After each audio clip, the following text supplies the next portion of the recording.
بسم اللہ الرحمن الرحیم۔ السلام علیکم میرے معزز ساتھیوں، کیسے ہیں آپ سب؟ امید ہے آپ سب خیریت سے ہوں گے۔ تو ساتھیوں، کل میں نے آپ کو اپنی ویڈیو میں بتایا تھا کہ یہودی کون ہیں اور بنی اسرائیل کون تھے۔ آج میں آپ کو بتاؤں گی کہ بنی اسرائیل نے جو فلسطین کو کھو دیا تھا وہ دوبارہ انہوں نے کیسے حاصل کیا۔ تو ساتھیوں، اللہ تعالیٰ نے ابراہیم علیہ السلام کو، میں نے جیسے کہ کل کی ویڈیو میں بتایا تھا کہ 2 بیٹے عطا کیے تھے، اسماعیل علیہ السلام اور اسحاق علیہ السلام۔ ابراہیم علیہ السلام نے اسماعیل علیہ السلام کو مکہ میں بسایا اور اسحاق علیہ السلام کو فلسطین میں۔ اسحاق علیہ السلام کے بیٹے یعقوب علیہ السلام، جن کا لقب اسرائیل تھا، اور ان کے بیٹے بنی اسرائیل کہلائے، تو ان کا وطن بھی فلسطین ہی تھا۔ پھر ان بھائیوں نے حسد کی بنا پر یوسف علیہ السلام کو کنویں میں ڈال دیا۔ وہاں پر قافلے والوں نے آپ کو نکال کر مصر کے بازار میں بیچ دیا۔ وہاں پر عزیز مصر نے آپ کو خرید لیا اور اپنے گھر میں رکھ لیا۔ ان کے گھر کی خواتین نے آپ پر الزام لگا کر آپ کو جیل میں بھجوا دیا۔ اللہ تعالیٰ نے یوسف علیہ السلام کو خواب کی تعبیر بتانے کا معجزہ عطا کیا تھا۔ عزیز مصر نے جب عجیب و غریب خواب دیکھا تو یوسف علیہ السلام نے اس کی صحیح تعبیر بتا دی، تو بادشاہ نے آپ کو باعزت بری کر دیا اور وہاں مصر کا بادشاہ بنا دیا۔ مصر کا بادشاہ بننے کے بعد یوسف علیہ السلام نے اپنے والدین کو اور بھائیوں کو مصر بلا لیا، اور اس طرح سے مصر میں بنی اسرائیل کی حکومت قائم ہو گئی۔ یوسف علیہ السلام کے انتقال کے بعد بھائیوں میں بہت زیادہ اختلافات پیدا ہو گئے، اور دوسری قوتوں نے یہ فائدہ اٹھایا اور مصر پر قبضہ کر کے بنی اسرائیل کو اپنا غلام بنا لیا۔ مصر پر جو بادشاہ بھی حکومت کرتا تھا وہ فرعون کہلاتا تھا، اور فرعونی بنی اسرائیل پر بہت ہی زیادہ ظلم و ستم ڈھاتے تھے۔ اللہ تعالیٰ نے موسیٰ علیہ السلام کو نبی بنا کر بھیجا تاکہ وہ بنی اسرائیل کو فرعون کے ظلم سے نجات دلا سکیں۔ موسیٰ علیہ السلام نے بنی اسرائیل کو فرعون سے نجات دلا کر ایک وادی میں لے کر گئے اور وہاں پر لے جا کر انہیں بسایا۔ وہاں پر اللہ تعالیٰ نے بنی اسرائیل پر بے انتہا انعامات کیے، بے انتہا ان پہ نوازشیں کی، لیکن بنی اسرائیل طرح طرح سے موسیٰ علیہ السلام کو تنگ کرتی رہیں۔ پھر اللہ تعالیٰ نے حکم دیا کہ بنی اسرائیل کو کہ وہ جائیں اور جہاد کریں اور اپنا ملک فلسطین دوبارہ سے حاصل کر لیں، جہاں پر عمالیوں ایک بہت طاقتور قوم تھی، اس کا غلبہ ہو چکا تھا۔ بنی اسرائیل نے جب یہ بات سنی تو انہوں نے کہا کہ یہ تو بہت ہی طاقتور قوم ہے موسیٰ، ہم تو ان سے نہیں لڑ سکتے، تمہارا خدا جا کر ان سے لڑو۔ موسیٰ علیہ السلام نے جب یہ بات سنی تو انہیں بہت زیادہ دکھ ہوا، اور اللہ تعالیٰ نے 40 سال تک اس قوم کو اسی طرح اسی صحرا میں بھٹکنے دیا۔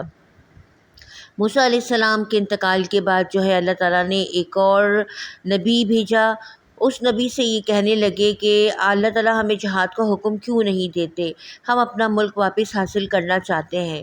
نبی نے کہا کہ میں تمہاری تاریخ دیکھتا ہوں تو مجھے اندازہ ہوتا ہے کہ کہیں ایسا نہ ہو کہ اللہ تعالیٰ جہاد کا حکم دیں اور تم لوگ پلٹ جاؤ۔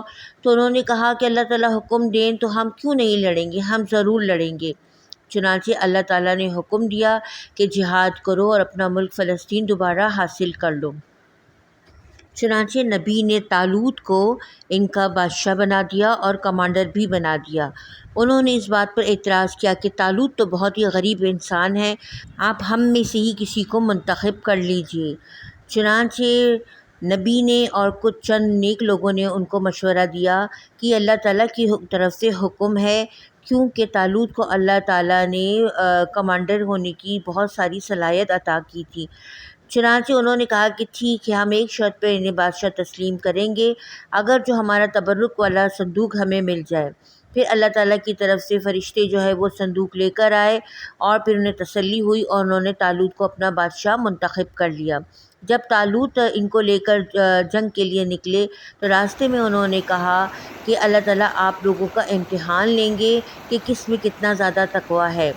تو راستے میں ایک دریا آئے گا تو وہاں سے ہمیں گزرنا ہوگا، وہاں پر سے کوئی بھی پانی نہیں پیے گا سوائے چند ایک آدھ چلو کے۔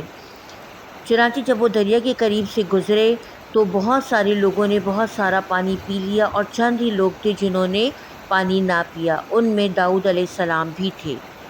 جب دونوں فوجوں کا آمنا سامنا ہوا تو جنہوں نے پانی پی لیا تھا وہ کہنے لگے کہ ہم تو آج لڑنے کی طاقت نہیں رکھتے، اور اس طرح سے کہہ کے وہ وہاں سے چلے گئے۔ صرف چند ہی لوگ وہاں پر باقی رہ گئے۔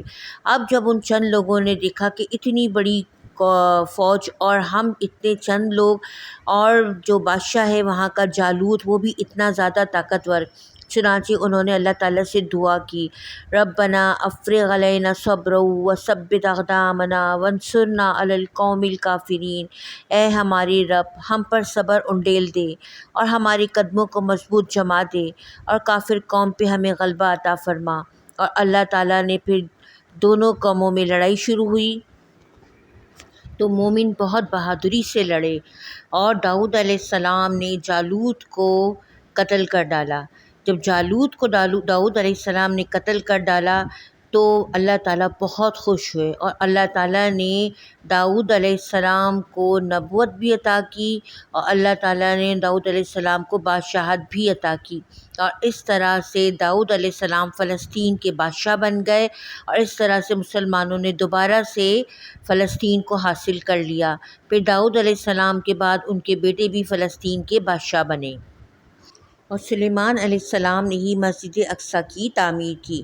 اب اگلی ویڈیو میں آپ کو بتاؤں گی کہ یہودی کیوں فلسطینی مسلمانوں کا اتنا قتل عام کر رہے ہیں، اور وہ کیوں مسجد اقصیٰ کو اتنا زیادہ نقصان پہنچا